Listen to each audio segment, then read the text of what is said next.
Here's a little video on how to change out a dimmer light switch. Enjoy! I was switching it out because I wanted to change to a wireless switch, but you might need to do it for other reasons too, like the switch has gone bad. At the bottom you see that little notch, and that's where you can use a flathead screwdriver to pop the plate off if you need to. Okay, now we're going to take the inner plate off the wall. And how do you know it's that one and not this one? Because that's a different thing. I mean, this one this is on the plastic. This is attached to the plastic. Okay, that's how you know. This is why it's nice to have an electric. Tiny screw.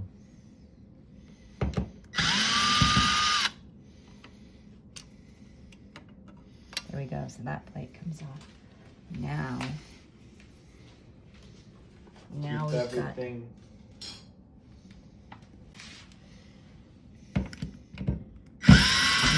Put off the circuit breakers to this.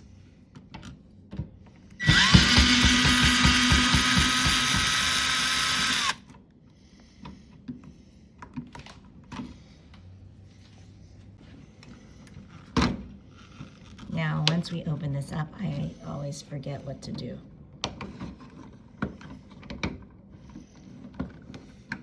What are you doing? I'm pulling the wires out. So that we can see better? Yeah.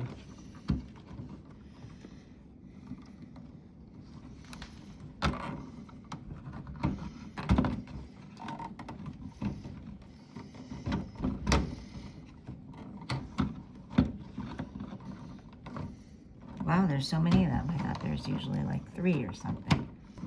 What are we looking at? Wires. Green is typically ground. Okay. Red is typically hot. Okay. White is typically the other, and blue is typically the other.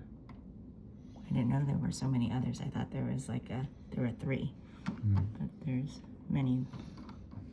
Okay, so here's what we've got. We've opened up the wall. We've got the outlet, the switch taken out. We've got the red line going into the out. We've got the blue line going into the switch. The green line is the ground, and there's these white lines here. And why are there multiple white lines? I don't know, because it goes to other things that are in this circuit in the rest of the house. And why is it black?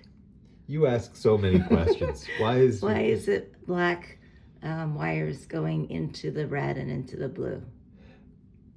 Because that's the way that company designed their switch.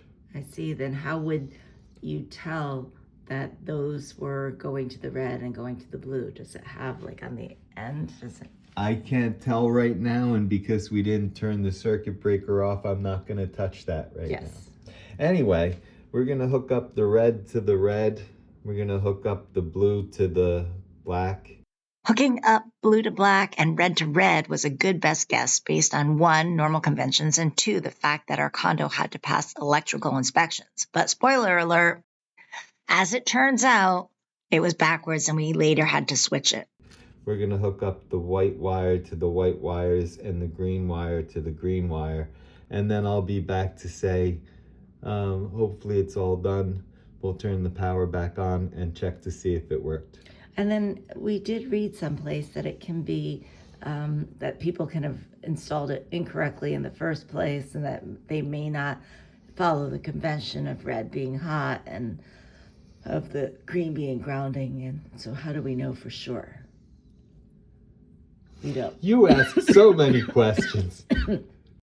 The answer is that you don't really know. So we could have borrowed or bought a voltage detector, or as we did, it was trial and error.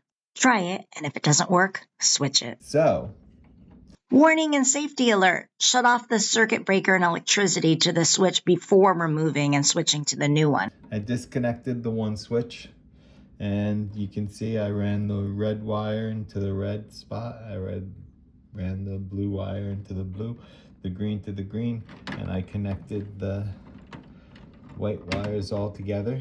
And you can see if you pull on the white wire, it's not coming out. If you pull on the green wire, it's not coming out. And how did you know to use this one versus this one? Because they're both white. Oh no, that's not white. That's red with white paint. Correct. Okay. And that's how I knew. Okay. And then on here, can you open that a moment so that I can see? Like, is it just individual? No, you don't want me to do that. Why is that?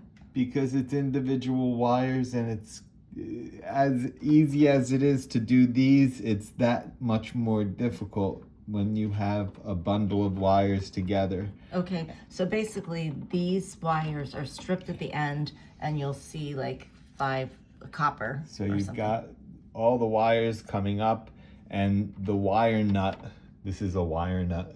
Okay. The wire nut wraps them together and keeps them tightly together.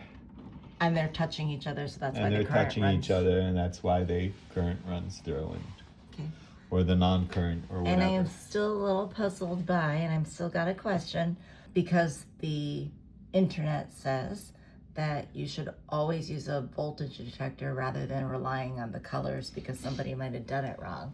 So given that we don't have a voltage detector, how do you keep us safe, and how do we know that it's okay? Is it when you turn the electricity back on, it won't work? Partly because this is all under code. So wrong again. And it's been inspected, and it was approved, and the coloring system is standard, although they say you should not trust it because, you know, people can do their own wiring. I have 100% faith in what we've done. So wrong again.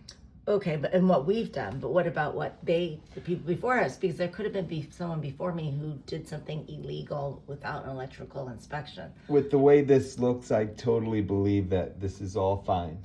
If it is wrong and we turn on the electricity, will it blow up or will it just not work? It might work even without.